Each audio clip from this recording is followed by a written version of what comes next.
Hello there. I say all this to say I'm true to this, not new to this.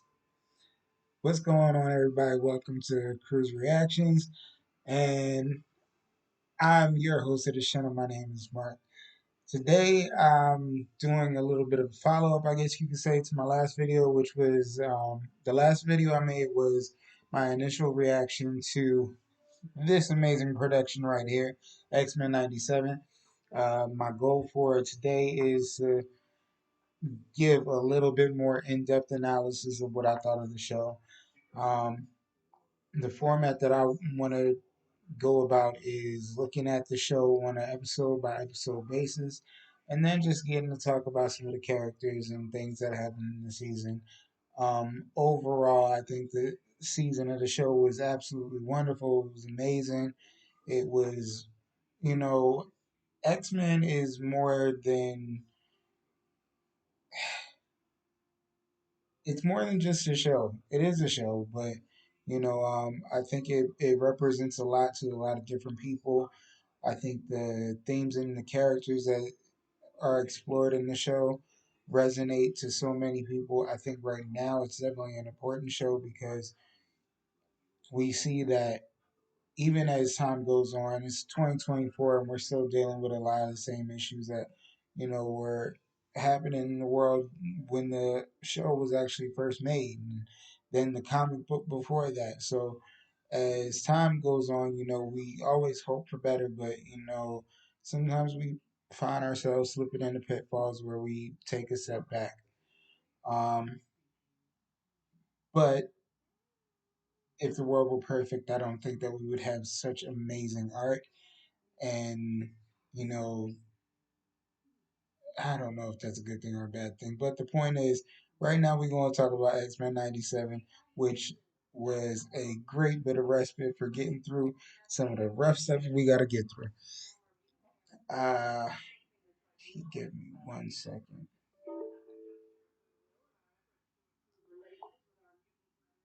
So like I said, I want to go through and do a breakdown of every single episode, talk a little bit about what happened during the episode, and yeah.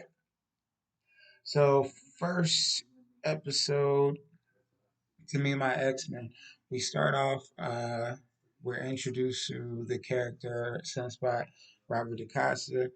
Now, this is a character. He's been depicted in a couple of other different media. First time I saw him, I think, was X-Men Evolution, and I think he's a cool mutant. He wasn't my favorite character in the show. He has, sort of a bit of a petulant rich boy vibe to him. Um, but as far as his power set, I've always loved his power and the way that it shows up. The whole him turning completely black and you know uh, set on fire. Like it's cool. It's like the Human Torch, but just a little bit cooler presentation. Um, he's abducted by the Friends of Humanity and is being held hostage, and he's ends up being rescued by our first set of X-Men, which is Storm and Cyclops and Bishop.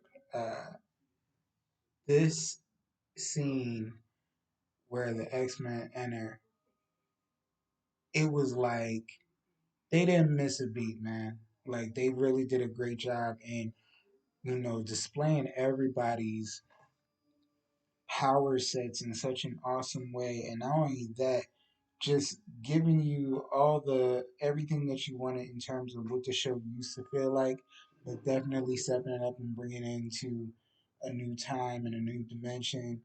Um, of course, Storm is the first one on the scene, and she gives her big speech, and I love the way the actress said what they've done with her voice in terms of it having this uh, it almost sounds like she's in a cathedral or something, the way it echoes and whatnot. And it's almost like you get this impression that Storm is using her powers to amplify her voice in that second. And that's just like really cool. My man Bishop is always the coolest guy in in the lineup, and he comes through and he's playing backup, and they have a little bit of a banter. He's like, "Oh, it was really cool. You, well, no, he said, so much for introductions or whatever." And she was like, "Well, excuse me, I'm trying to, give him a good warning shot before I come in and start setting shit off." And the thing about it is, I think that's a testament to Storm's leadership role and the fact that she don't want to have to, do the most if she don't have to do the most. So she'll, give a warning shot and all the good stuff, but at the end of the day, piss her off is your ass. Uh, then we have Cyclops. He comes in, and the way they did Cyclops in this, now, this is the thing. I've always been an X Men fan. I've never been somebody that could consider myself a Cyclops fan. Not because there's anything wrong with the character. I just, you know, one, I think his personality can put you in a position where you just like it's almost like you understand Wolverine's disdain for him because of the whole Boy Scout thing, and it's just like, oh god, you just why are you? But whatever. And his power set, and in comparison to some of the other mutants, it can kind of seem kind of one note, whereas though, you know, how impressive could it be?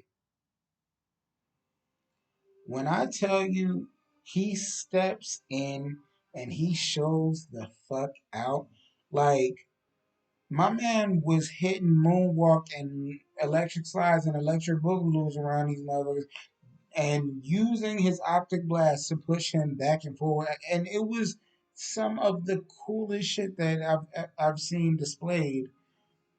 And one in a cartoon, two in the X Men media, and of this character. Like they really just they showed you why he's a team leader, and you know really gave you the feeling that these guys are, ooh, excuse me, I'm sorry, it's late.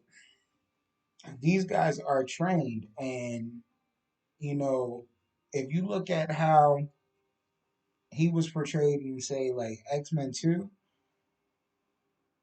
it was sad. Like they gave him nothing to do.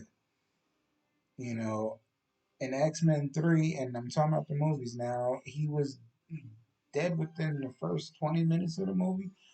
So it's like we haven't gotten any Cyclops depictions in modern media that were, friendly, you know. But this was awesome stuff.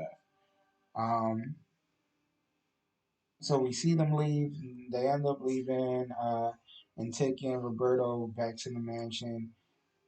This gives us a new set of eyes to sort of be the jubilee of the story and to take us on the ride of who the X-Men are and what the mission statement is, and start setting up the stakes for the season. And because I'm on trying to go through the whole season, I'm gonna try and skate through some of this. um, we get to have a look at through what the day to day of life at the X Mansion is with Rogue and Gambit, and Cyclops doing his Boy Scout thing. Uh, we see Roberto finding out what the danger room is and meeting Wolverine, and I think this was the portion of the show where you know it was really just for the fans of the OG series to say, hey, you guys remember all this stuff, this cool stuff, and while at the same time trying to introduce new people to really get to see who these people are about, what these people are about, and it was just wonderfully done. um so at one point, Roberto, he ends up running off. He ends up running away because according to Jubilee, Wolverine scared him away. And so Cyclops sends the X-Men out on a mission to go retrieve him before he can get abducted by the Friends of Humanity again. Um, what happened? They end up tracking him down to a nightclub, and we get to see Jubilee approach him, and they have this cute moment where they're dancing, and Jubilee is very, you know, 90s girl in the club. I remember we used to make fun of like the rave kids. Be like, break out the glow sticks. And since Jubilee has her pyrotechnic power, she breaks out her pyrotechnics and she's doing her, hand waving dance. And it was cute, whatever. Um, so then what happens? We see Rogue and Remy, they're up on a balcony and they're having a talk, and she's just sort of in her feels about her powers and how she can engage and stuff like that because it's too risky her having skin to skin contact with somebody and potentially hurting someone. Rogue has always been one of my favorite characters out of the X Men. For me, I'm a ride or die for all the females. All the X Women are my X Men. I'm not gonna lie, um, with the exception of Nightcrawler and Gambit, and I also love. Um, So we see her and Gambit having a talk, and he's just trying to make her feel better and say, listen, I don't care about your powers. Any man would be lucky to have you. You're a wonderful person.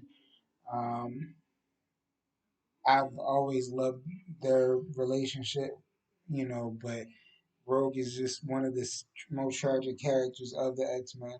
I think what this show does very well is it really engages with her empathy, though, and the fact that her powers aren't just you know this sort of vampiric thing. It's really a testament to her empathy. She literally can feel what other people are feeling as a result of touching them, and it's she takes on a piece of them, and it's very powerful. Um, so then we see Wolverine and Morph having some banter. Basically, Wolverine knows that. Oh, Jean Grey is pregnant, by the way. Um, I might glaze over that. Jean Grey is pregnant, and her and Cyclops are expecting a baby, and you know Logan and Morph start having a talk, and he's like, "Yeah, well, you know, he peeps what's going on, and that they're probably not going to be around too much longer because the mansion is constantly under threat, constantly under attack." I'm sorry, it's late. The mansion is constantly under attack, so they're probably going to end up leaving the team. And I think right now with Xavier being gone, who is presumed to be dead, there's sort of like a bit of a power vacuum in the team. Even though Scott heads up the team, uh, I think there is still this thing where sometimes there's a power dynamic at play between him and Logan. Certainly, even though him and Storm work well together in the comic, she's another leader of the team, so it's not like um, I think Storm doesn't have a problem with deferring to him as leader, but I just think it gets to be a place where there can be a too many in what is it too many chiefs not enough Indian situation. Um, but now they're realizing that they're gonna potentially lose Scott and Jean. So it's like, all right, well, Scott and Jean leave, who's going to be in charge? And by now, we're back at the mansion. And when this question is brought up, all the alarms in the mansion start going off, and there's something going on. What's happening? And we find that it is Magneto. Magneto has broken into the house shaft, and Magneto is sitting up in Professor Xavier's studio, his